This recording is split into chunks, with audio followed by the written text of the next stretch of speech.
This is the Extreme Stewardship Podcast, where we explore anything and everything that gets us better at making things good and good at making things better. Right now, I'm trying to get better at understanding and participating in the conversation that a lot of people are having about the theology of work. So on this podcast, I am reading through and reflecting on a bunch of books on the theology of work. What I like, what I don't like, what I'm still thinking about.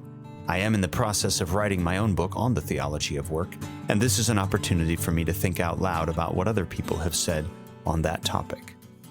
This is the fourth episode where I'm choosing a single book on the theology of work and talking through some of the things in it that I think are worth talking about. The book for this episode is a nice little book. It is called Faithful Work in the Daily Grind with God and for Others.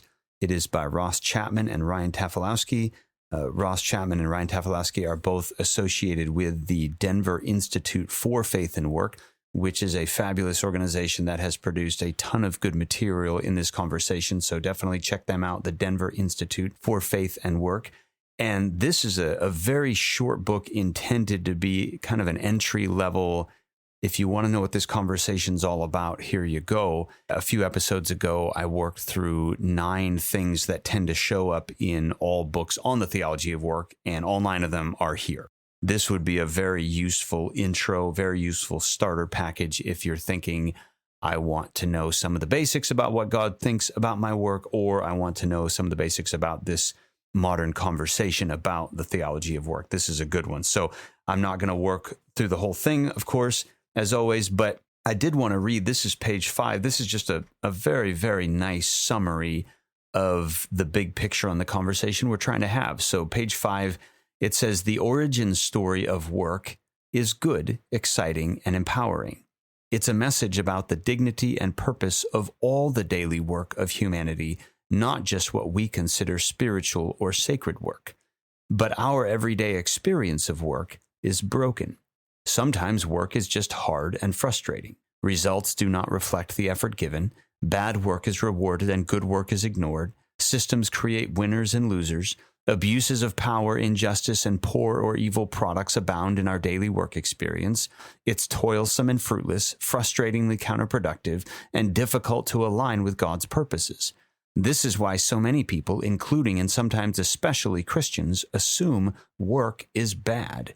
It's like it is bent in the wrong direction. But the origin story of work contradicts this assumption. Work was given as a good gift and an invitation to be co-creators with God. When humanity rebelled against God and took work into their own hands, work got harder and less fruitful. Yet work remains essential to life, and like everything else in God's created world, it needs redemption. So I just think that's a great summary of what Genesis chapters 1 through 3 in particular say about work. It is good. It is God's plan, but there are all sorts of reasons biblically, historically, and in our own day why it doesn't feel like work works. And so the temptation is to name work itself as the problem, but Tafilowski and Chapman rightly say, no. Work itself is not the problem. Work is broken, and so work, like everything else, needs redemption. And that's part of what this book is trying to do, is lay out a roadmap for how we would begin to think redemptively about our work. Now, I do want to offer some critique. This is a section of the book where they're giving a little bit of a historical roadmap into why we think about work today the way that we do. So this is on page 11. And the context of this is going to be the Enlightenment. And if you're a student of history, you know about the Enlightenment and its effect on modern society and so forth. And in academic conversations, we love to hate on the Enlightenment. And there's some legitimacy in that. The problem comes when we respond to the downside of the Enlightenment by idealizing what life was like before the Enlightenment. So this is how this section on page 11 starts. There was a time, according to the German sociologist Max Weber, when the world was like a, quote, great enchanted garden, end quote. When people understood the ordinary elements of their world and experience to be integrated into one great cosmic tapestry, Human work was thought to somehow participate in a greater transcendent spiritual reality. There was no distinction between the secular and the sacred. These days, most of us don't think about our work this way. According to Weber, starting with the Enlightenment of the 18th century, rapid modernization, a trend toward secularization, and the bureaucratization of work converged in what he called the, quote, disenchantment of the world. No longer is the world viewed as an enchanted garden, but instead as a barren, sterile environment where we feel alienated from one another and from the nature of our work. So, to put that in my own words, the problem with the Enlightenment is that above all things, it built in a distinction between things that have to do with God, the sacred, and things that do not have to do with God, the secular. And that has fed into our way of thinking that Sunday is what God is interested in, and the rest of the week is just us off doing our own thing. And that has 100 different negative entailments. And so I want to start by saying yes and amen to agreeing to that is a problem. To view the world as divided into things that God cares about and things that God doesn't care about is not the biblical worldview. So I'm with them. Where I want to pause is to go back to the beginning of the critique and say there used to be a time, to requote Max Weber, when the world was like a great enchanted garden. And I just find there's something unhelpful about saying, hey, the Enlightenment brought about this problem. Before the Enlightenment, things were exactly the way they should have been, because that's simply not the case.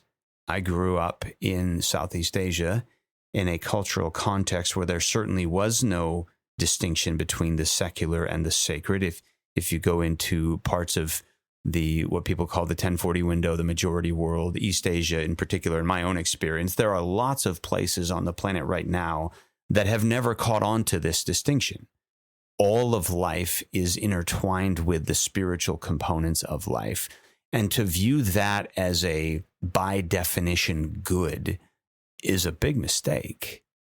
I have stood in the temples and looked at the spirit houses and watched the cremations, and these are not good things.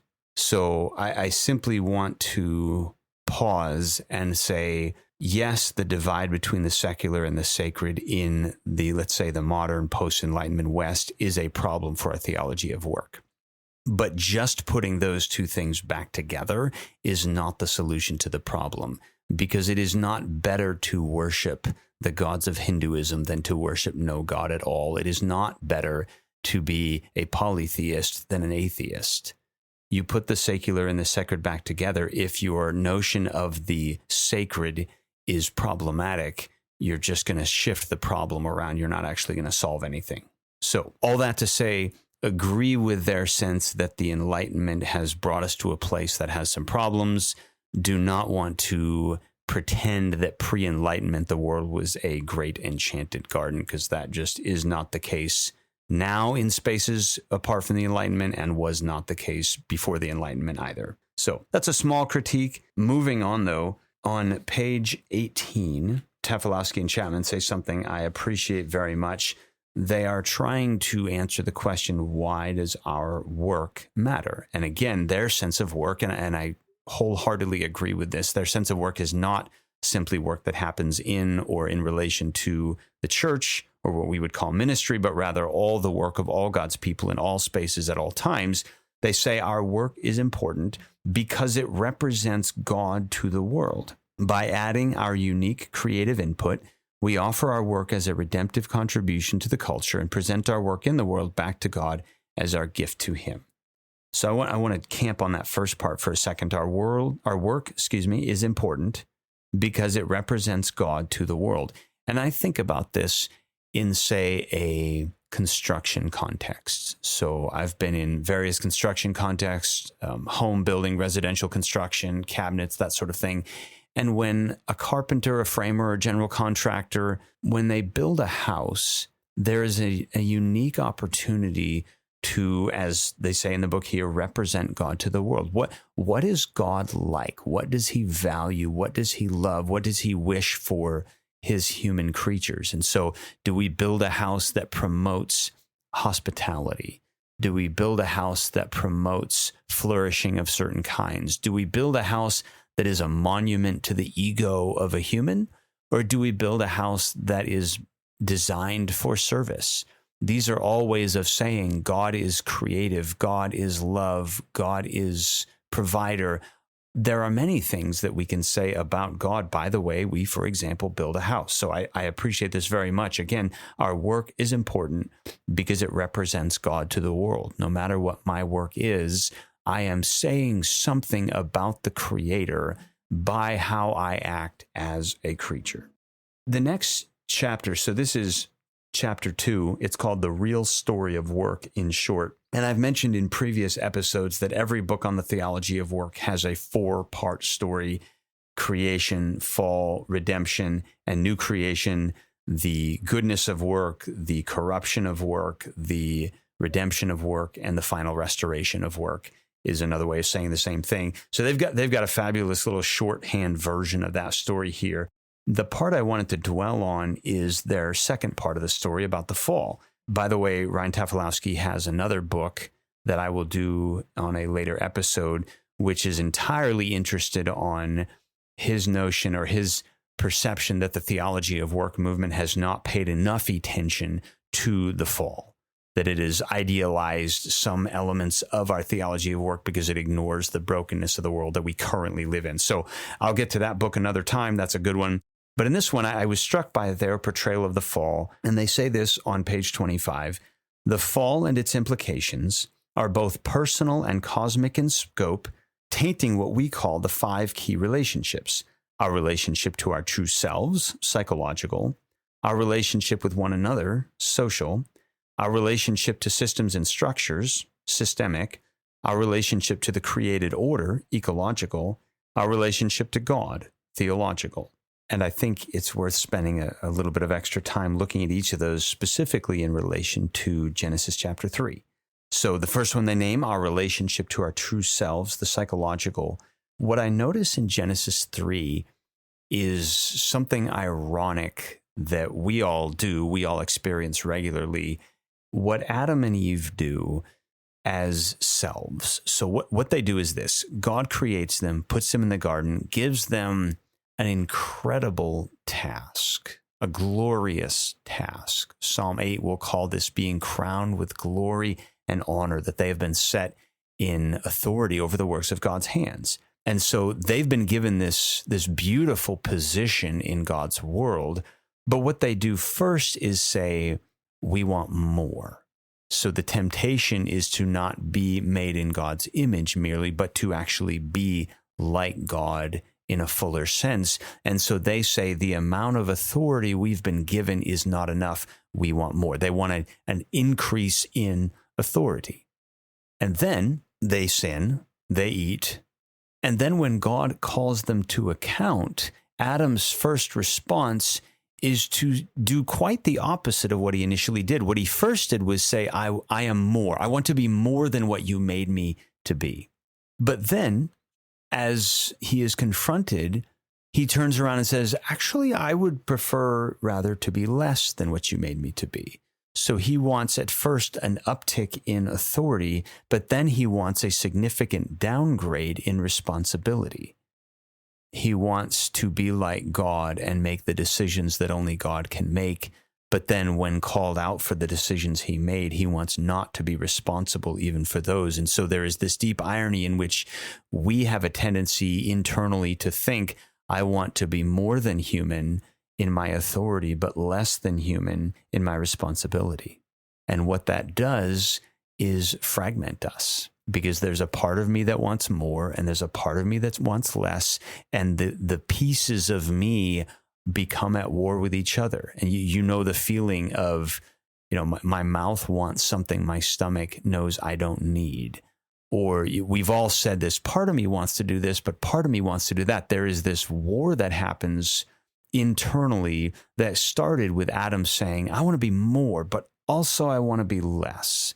And that's the psychological relational breakdown, the relationship to ourselves as integrated whole beings. The second one is he says our relationship with each other, the social. And you can see this clearly in the Adam and Eve dynamic. So they are there. Adam stands idly by and apparently says nothing, does nothing when Eve is in conversation with the serpent. And so there's a breakdown there. And then they both hide. And then when God calls them out, Adam immediately turns around and blames Eve, which you can imagine sat really well with Eve.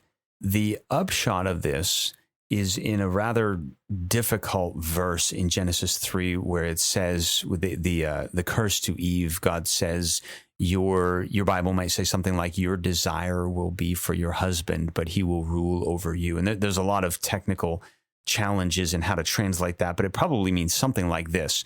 You're going to try to dominate him, and he's going to try to dominate you. And we know this, that this goes beyond husband-wife relationships, male-female relationships. This goes into all human relationships. I view you as a means to my end, and so I use you. Or I view you as a hindrance to my end, and so I try to demolish you or remove you. And I view what I am trying to do in the world as of greater value than you. And again, so I end up using you or abusing you either way. These are the things that we do with each other in our work after the fall. The third relationship they mention is that with systems and structures. And what this one called to mind specifically is the story a few chapters later in Genesis of the Tower of Babel.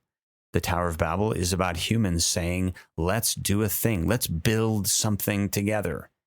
And you might look at Genesis 1 and 2 and say, yes, good, build things, grow things, produce things, build cities, build empires. Why not do that? This is all good human flourishing to fill the earth and subdue it, except for the fact that on the one hand, they say, let's build something, and that's good. But on the other hand, they say, let's build something to make a name for ourselves. And so the system is not about honoring God as stewards, but rather trying to supplant God as owner. And let's build buildings right here so that we don't have to go anywhere else. Let's fight back against the mandate to fill the earth and just stay put and keep ourselves safe right where we are. And I can imagine how many systems in our world are designed precisely to keep us from entering into the difficult spaces, the new spaces that God has for us. So that's the relationship to systems and structures. The fourth one is our relationship to the created order. You notice this in Genesis. First off, you have an animal, which is named by Adam, now ruling over Adam. Well, that's backwards. But then you have this deep irony where there is this hierarchy that God has put into place. And God has obviously himself at the top of the ladder, and then Adam, and then the creatures under him. And when Adam tries to supplant his superior, well, you know what this is like. When the middle manager comes back to the subordinates and badmouths the boss, the big boss, this is exactly what the subordinates are going to do to the middle manager when they're not in the room. You stab your way up the corporate hierarchy, and so does everybody underneath you. And of course, the problem is, first of all, you're not going to supplant God, that you can't stab your way into that seat on the bus. And also in the case of Genesis 3, as Adam revolts against God but fails in his rebellion, so the ground revolts against Adam and succeeds. And so when it says that Adam is dust and to dust he will return, the ground wins its war against us. That's our relationship to the created order. And then the last one, of course, our relationship to God, theological. This, though, is where some of the beauty of the fall starts to come out. And I'm taking this not from Chapman and Tafilowski, but specifically from Dietrich Bonhoeffer's work on Genesis 3, where he says that when Adam and Eve sin, they hide. There is now a voice inside their heads that says, God doesn't want you. God doesn't want to be around you. You don't deserve to be near him. You should cower in shame and hide. But then when God himself comes to the garden, he says, what are you doing? Why are you hiding from me? First of all, I can see you. And second of all, when you sin, the last thing you should do is run away from me, because I'm the only one that can fix this. And there's something beautiful where built into the Genesis 3 narrative itself, is God's insistence that when we sin, when we reenact the fall over and over and over 1,000 times and again, the one thing we can do differently than Adam and Eve did is, rather than hiding in shame, we come to God, because through restoration of that relationship, all the other relationships can be restored as well. That, again, is a little bit on their conversation. This is page 25 that I was reading from, on part 2 of the biblical narrative about work on the fall. Jumping ahead a few pages, they do a nice job, I think, of reminding us that the purpose of work is to love our neighbors. God is very clear. This is the greatest commandment, to love the Lord your God with all your heart, soul, mind, and strength, and to love your neighbor as yourself. And it's a worthwhile question. How does my work, and by the way, it always is worth saying that work doesn't just mean employment. Work means all the activities I do that move God's creation in the direction he has for it. How does the work I do love my neighbor? So they say this is page 33. Work is the greatest opportunity many of us have for fulfilling the calling of Christ and his command to love our neighbors as ourselves. Reflect on that statement. What if every Christ follower really believed that? Building sewage systems, creating businesses, teaching graduate students, caring for the elderly, establishing order through the legal system, picking up toys on the living room floor. This is neighborly love and a key component of God's mission to redeem and restore all things. And I just find that so important and helpful. When I get done with my work at the end of the day, one of, if not the primary question I ought to ask is, did I go about my work so as to love my neighbor today? Now, that could be a customer, that could be a coworker, that could be a child, that could be a boss, that could be all sorts of different people. Did I love the person in proximity to me through my work? Not just in addition to my work or alongside my work, but in the work itself. The next thing I wanted to notice, this is maybe not necessarily a critique of this book in particular, but something that I notice commonly in books on the theology of work. They, on page 39, are talking about place and space and how work relates to God's being with us in various places. And their illustration of this, they say, for instance, this is page 39, as we look around our urban neighborhoods, we see buildings with ample private space but very little public space. In our inner cities, the trend toward gentrification is literally displacing residents, and homelessness, too, is a massive problem of displacement. And I don't have any quibbles with what they said there, but it called to mind a trend I am seeing. I want to say, on the one hand, that work can be work done with the hands, with the head, with the heart. And those are all work, and those are all good, and those all honor God in their various ways. And so at one level, I do not want to make hard distinctions between, say, blue-collar, white-collar work, intellectual work versus physical work, that kind of thing. On a certain fundamental level, they're all work, and that's a good thing to know. On the other hand, the more books on the theology of work I read, the more I am given the impression, and I should pause here and say, I don't know any of these authors personally. So this is not a knock on anybody specific. I have no idea, so I'm not saying this as a confident reconstruction of their backgrounds, but I certainly come away from these books with the impression that very few, if any of them, have ever done any manual labor. They've lived in suburban and urban contexts. They've lived in intellectual work, white-collar work, and maybe there's something natural about the fact that people that work behind a desk do things like write books, and that's not crazy. On the other hand, there's an awful lot of people who work for a living, who work for a life, who do good work, and oftentimes they are precisely the people who are looking at their work and wondering, how am I supposed to think about this before God? Does God really care about my construction company, my plumbing business, my mechanic shop, my fence building, my cattle range, my farms? Does God care about that, and how? Those are a big chunk of the people asking the questions that these books are trying to answer. And I have regularly found, at least the impression I get, is that these books are written from white collar to white collar. And there's just a little bit of a naivete about how the world works for an awful lot of people let's say, in working with their hands sorts of industries. So again, I'm not saying that to knock on this book in particular, nor on any specific author or books, but that is something that as I look forward into the theology of work conversations, I would like to see a lot more that is taking seriously not only the work itself, but the career patterns and the life realities of people who work with their hands. I think we need a lot more of that in this conversation. Moving forward, page 49. Something I really like here. They say many times we equate our job with our calling, our current occupation with our vocation, and we are encouraged to, quote, do a job that you love. But this is misguided at best. Not everyone has the personal agency and resources to make such a choice. Ultimately, quote, do what you love, end quote, can devolve into a self-focused illusion of seeking a job that may never exist. A biblical understanding of calling provides a much deeper satisfaction of following God in every circumstance and every place, no matter our like or dislike of a particular job. So do what you love. I think if you were to Google that, I think you would find it primarily stemming from a commencement ceremony at Stanford University that Steve Jobs spoke at. Do what you love, do what you love, do what you love.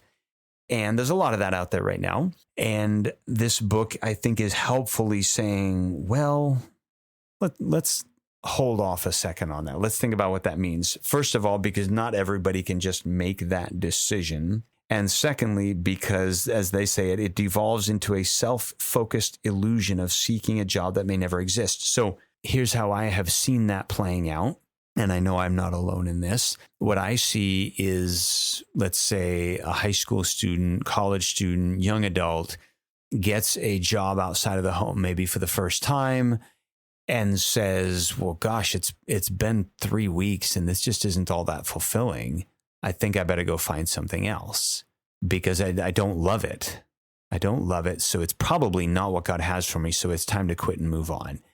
And of course, if you're listening to this and you're over the age of 25 or so, and you've worked for some period of years in any particular business, you're kind of rolling your eyes thinking, yeah, give it a little time. The fact that we do not love a job, that we are not thriving and finding deep meaning in a job within a couple of weeks doesn't really mean anything. On the one hand, it takes a long time to get good enough at any kind of work to the degree that it would be truly meaningful and fulfilling because we can see that things are really happening from it. Up until that point, we just don't know what we're doing. So we shouldn't expect it to be all that meaningful because we're not good at it. So that's part of this issue. The other issue is the vast majority of humans, for the vast majority of human history, and maybe even right now today, have worked a job. And again, work is more than a job. But when we're talking about do what you love, we tend to be talking about occupations, paid professions. Most humans forever have not had the opportunity to just, I think I'll do something different. Because most humans forever have lived moment to moment, subsistence to subsistence, maybe paycheck to paycheck. And if they are able to provide for themselves and their families based on what they spend the first 8 to 14 hours of the day doing, that's a pretty good deal.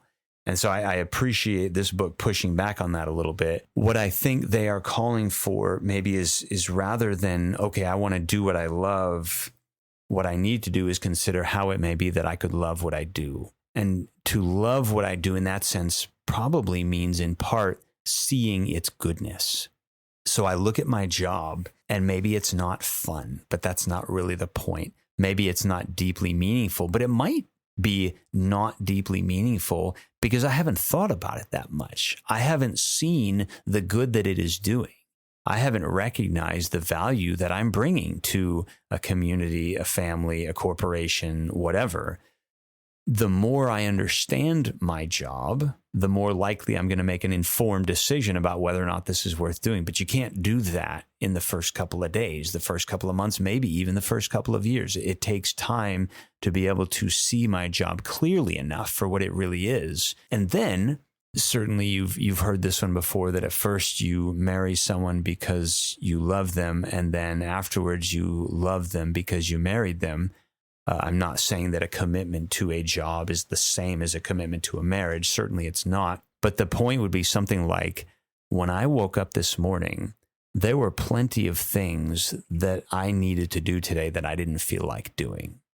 Lots of things on that list. Now, I love my job for the most part, but there's still micro elements, at least, that I'm not a huge fan of. And you know what? I woke up this morning and I said, the fact that I do not love those parts of my job is not really the point. The point is, those are things that I have committed to do. And so I'm going to do them. And if I can do them well, I'll honor God in that. And if I can be a student of what I'm doing for a long time, there's a decent chance I'll understand the true value of what I am doing. And that will enable me to love it and do it even better. So love what you do more than do what you love. I think there's a good word for that for us from Tafilowski and Chapman. Page 73, getting towards the end here. This is about rest. I've mentioned this before. A lot of books on the theology of work also include some conversation on rest. Some of these books say a lot about rest. Some say a little bit. This one says a bit. But there's one particular observation they make that I just found very important and very useful to me. When I think about the Ten Commandments, and we name the command that has to do with this conversation, we probably call it the Sabbath command. 6 days you will work, 1 day you will Sabbath. And we take that command as a command to rest. But they point out, this is on page 73, this is quoting the Theology of Work commentary. It says both work and rest are included in the fourth commandment. The 6 days of work are as much a part of the commandment as the 1 day of rest. So you might think, I need to honor God in Sabbath keeping by making sure that I rest. Well, yes. I also need to make sure that I honor God in this commandment by making sure that the rest of the time I work. And I dare say there's just as much not working when we should be working as there is not resting when we should be resting. Maybe more so. I don't know, since 6 out of 7 days are designed for work. But I found that a helpful way to say it. Don't forget that the fourth command is a command to work and a command to rest. The last thing that I wanted to comment on here a little bit. So this chapter, this is page 59, and they are talking a bit, it is chapter 5. They're talking a little bit about life as a Christian, as a worker in the political realm. There's a comment they make that is focused particularly on the politics of the thing, but I'm going to take it a little bit different direction. So this is on page 59. They are quoting 1 Peter 2, and they say, if we really are, quote, temporary residents on this earth, 1 Peter 2, verse 11, then we should feel a little out of place, as though our values don't quite line up with those of our host society. If we find that everything we believe perfectly aligns with one political platform or the other, we might ask ourselves if our ideology is driving our theology, or if, as it should be, our theology is driving our ideology. If we get this wrong, maybe we've forgotten where our homeland really is. So their point is, if a particular political platform is just exactly what you think as a Christian, you might want to check and see if you're thinking as a Christian or thinking as a function of the political platform. And that's a great point, a lot of validity worth thinking about. But I want to broaden that out and say that isn't just the case with politics. The fact is, if my thinking about work is aligned perfectly with some specific, let's say, worldly, non-Christian, secular view of work, I should probably stop and wonder about that. For example, there are views on work that will say work is the only way to achieve anything meaningful in this world. And if you work enough and achieve enough and get enough out of it, whether that be in the form of money or prestige or comfort or safety or whatever, that is the good life. And if I think as a Christian that if I work well enough, I will achieve in this life the good life, then I have checked my Christianity at the door. The particular phrase they use here, if we really are temporary residents, then we should feel a little out of place. Now, that reminds me of something I read years ago in a book by a man named John Webster. John Webster was a systematic theologian in the United Kingdom, and he wrote a book on Scripture, on the Bible. And specifically, at one point, he's talking about the relationship between the scriptures and the church. And the point that he's making in that context is that we as the church receive our life from God's word and not the other way around. But he has this one particular line that he says, the church is ectopic. Ectopic simply means out of place. And by using the word ectopic, he might have called to mind for you an ectopic pregnancy. So an ectopic pregnancy occurs when a fertilized egg implants usually in the fallopian tube of the mom rather than in the uterus. So it's often also called a tubal pregnancy. And the problem with a tubal pregnancy, with an ectopic pregnancy, is that mom's body is not designed to sustain and increase that life in that particular space. So it's that little baby is out of place. And at this particular phase of our medical technology and knowledge and so forth, we don't have anything we can do about that. So there is a 0% survival rate for an ectopic baby because it is out of place. And what I find so powerful about that is when Webster looks at the church and Tafilowski and Chapman look at us in the world and say, we are out of place. We are not in a place that can fully sustain and increase our life. The world is fallen. The world is broken. Now, the goal is not to get out. That's very important. Every significant voice in the theology of work movement is going to concur. The goal is restoration of this world, not removal or destruction of it. But at the moment, we are out of place because we are not in a world that can keep us alive. And when we pursue our life from things that are merely accessible here and now, like the kind of true meaning and fulfillment that can come from work, but we view it as the sole source of that meaning rather than from the God who gives us that work to do in the first place, we are like a dehydrated, dying man in the desert lowering a bucket into an empty well in the wilderness. And he's lowering that bucket until it hits the bottom of a dry well, and he's pulling it up. And the only thing he's doing is sweating out the little bit of moisture he has so he can die even faster. So I appreciate their reminder that when it comes to our theology of work, yes, God has given us good work to do, even in a fallen world. And yes, we receive much benefit from that. But the benefit does not originate in the world itself as it currently exists, because it can't. It cannot keep us alive. Only in Christ are we kept alive until he returns in the new creation and makes all things new. And then I want to, just tabbing off of that, end here. This is page 77 as they talk about rest as it is available today. It says this: according to Revelation 21, Scripture's vision of heaven is a city coming down to earth. Cities require work. Heaven will have work for us to do. It will be work as God intended, fruitful, fulfilling, and fun. Yet there will be a state of rest, unhurried, non-anxious rest, the kind of rest that comes when one is fully free, fully known, fully alive. And then they go on to say this: that rest is available today. In Christ, the people of God can work day to day, hour by hour, in a state of rest in their identity as God's people. They work to serve him and others, trusting him with the results. It is a true working out of selflessness rather than selfishness. You and I are made alive, are kept alive by Christ. Even while we wait and we groan and the world is not the way it's supposed to be, even now we are alive in Christ.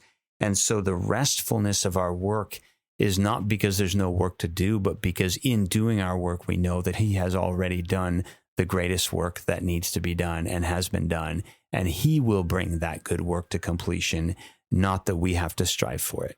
The book, one more time, is Faithful Work in the Daily Grind with God and for Others by Ross Chapman and Ryan Tafilowski. It's good. It's short. It's an easy read. It's a great introduction. There is some valuable stuff in it beyond what I've talked about in this episode.